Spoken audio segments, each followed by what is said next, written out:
My name is Harold Jenkins. I'm 72 years old, and for as long as I can remember, Christmas has been my favorite time of year. Not because of the gifts or the food, though I do love a good ham and my late wife's pecan pie recipe. No, it's the lights. I love putting up Christmas lights. Every year since my children were small, I've climbed that old ladder, strung the colored bulbs along the eaves, wrapped them around the porch rails, and set up the nativity scene in the front yard. The house glows like a beacon in our quiet little neighborhood in Macon, Georgia. People drive by just to see it. They honk and wave, and it makes me feel like I'm giving something back to the world. This year was no different, or at least I thought it wouldn't be. I started decorating right after Thanksgiving. My back ached more than usual and my knees creaked going up the ladder, but I did it anyway. I even bought new lights, the kind that twinkle like stars. I wanted it to be special because my daughter Clara and my son Thomas both promised they'd come home for Christmas Eve. Clara called me 2 weeks before. "Daddy, we'll be there. Me, the kids, and Mike. We wouldn't miss it." Her voice was warm over the phone, like when she was little and needed comforting after a bad dream. Thomas texted the next day. "Count me in, Pops. Bringing Sarah too. Can't wait for your famous hot cocoa." I believed them. Why wouldn't I? They were my babies. I'd raised them alone after their mother, Ruth, passed from cancer when they were 12 and 10. I'd worked double shifts at the factory, missed sleep, missed meals just to keep the lights on, both literally and figuratively. I spent days preparing. I dragged the artificial tree from the attic, the same one we'd had since the 90s, with all the handmade ornaments the kids made in school. I baked cookies, wrapped small gifts for the grandkids, and hung stockings by the fireplace.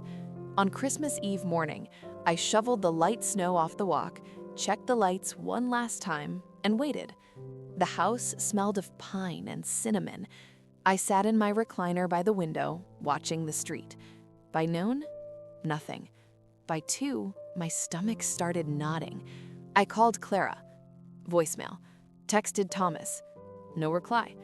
By 4, the sun was dipping low, and the lights came on automatically, twinkling beautifully against the darkening sky.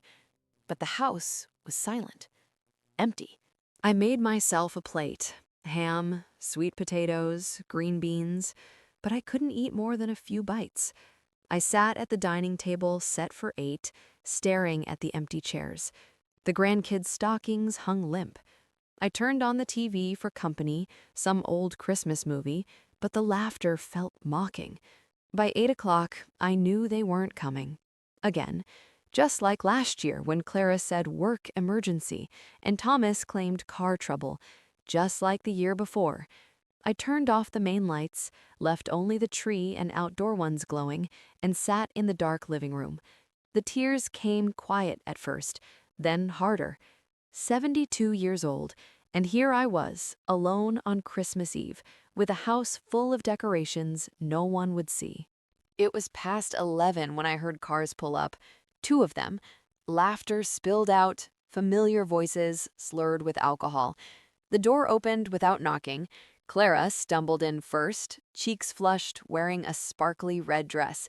"Daddy, Merry Christmas!" She hugged me quick, smelling of wine and perfume. Thomas followed with Sarah, both dressed up like they were coming from a party. The grandkids weren't with them. "Where are the little ones?" I asked, voice flat. Clara waved her hand. "Oh, with Mike's parents. We figured it'd be easier." Thomas plopped on the couch. "Pops, house looks great as always. Those lights are killer." They chatted about the party they'd been at, some big office thing for Clara. Then they met up with friends, laughed about old times. I nodded, numb. Then Clara's face turned serious. "Actually, Dad, we need to talk." Thomas leaned forward. "Yeah, Pops, things are tight right now. My business loan fell through and Sarah's got some credit card stuff. We could really use about $5,000 to tide us over." Clara nodded. "It's just temporary. You know we'd pay you back." I stared at them. My children, dressed in fancy clothes, coming from a party, asking for money on Christmas Eve while I'd waited all day alone. Something inside me cracked. Not loud, but deep. I mumbled that I'd think about it, that it was late. They left after an hour, promising to come back tomorrow for real Christmas, but I knew they wouldn't. That night, I couldn't sleep. I sat at the computer, the old one Thomas gave me when he upgraded, and for the first time, really looked at their Facebook pages. Clara's profile was full of photos: cruises, new furniture, designer bags, posts about treating ourselves and living our best life. Thomas's was worse: new truck, golf trips, concerts. One post from tonight, a group selfie at the party, captioned "Best Christmas Eve ever, #blessed," while I sat alone. Then I saw it, a private message thread Clara had shared in a story by mistake. It was a group chat with Thomas. "Heading to the old man's after the party. He'll cough up the cash like always." Thomas replied with laughing emojis. "Yeah, the ATM grandpa never fails. Guilt works every time." ATM grandpa. That's what they called me. I closed the computer, hands shaking. All those years, working overtime when Ruth got sick, paying for their college even though it meant no retirement for me, giving them down payments for houses, bailing them out of debts. I'd giving them over $30,000 in the last decade alone, taken from my small pension and savings. And this is how they saw me. The next morning, Christmas Day, I didn't wait for them. I called my old neighbor, Mrs. Lydia Brooks. She'd lost her husband years ago too, and we'd shared coffee sometimes. I told her everything, voice breaking. She didn't judge. "Harold, you deserve better. Come over and bring your papers." Over the next weeks, Lydia helped me. She knew a lawyer, her nephew, Daniel.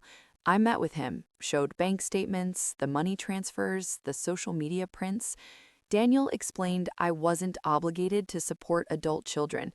We changed everything: new bank account they didn't know about, transferred most funds there, rewrote the will, house and remaining money to go mostly to a veterans charity, and Lydia for her kindness, only small amounts to Clara and Thomas if they behaved. But the big change was me. I started watching them quietly, saw Thomas leave work early for golf, Clara shopping while claiming overtime. Their lies stacked up. I sold things quietly: Ruth's old jewelry, extra furniture, to build a secret fund. By February, I'd decided. I found a small coastal village in Florida, Sunny Palms. Quiet, affordable cottages near the beach. I bought a one-way bus ticket for April after everything was ready. But first, the confrontation. I invited them for a special Christmas in spring dinner, said I had important news, maybe about the will. They came running. I sold the house, 40 years of memories, for $120,000, money to my new account. Gave furniture to neighbors. Lydia got the Christmas lights. "Someone who appreciates them," I said. Lydia drove me to the bus station. "You're brave, Harold." The bus pulled out, Macon fading behind. I arrived in Sunny Palms at dusk. Salt air, waves crashing. Rented a small cottage, ocean view deck. Unpacked little: clothes, Ruth's photo, my Bible. Days became routine: morning walks on beach, coffee, watching sunrise. Joined a seniors group: widowers, widows, all with stories. Real friends, no strings. Turned 73 there. They threw a party, grilled fish, laughter. Someone said, "Harold, those Christmas light stories, you should put them up here." I did. My cottage glows. I sit on my deck evenings, watching lights reflect on waves. Peace I've never known. My name is Harold Jenkins. I'm 73, living by the sea. The lights are for me now, and that's enough.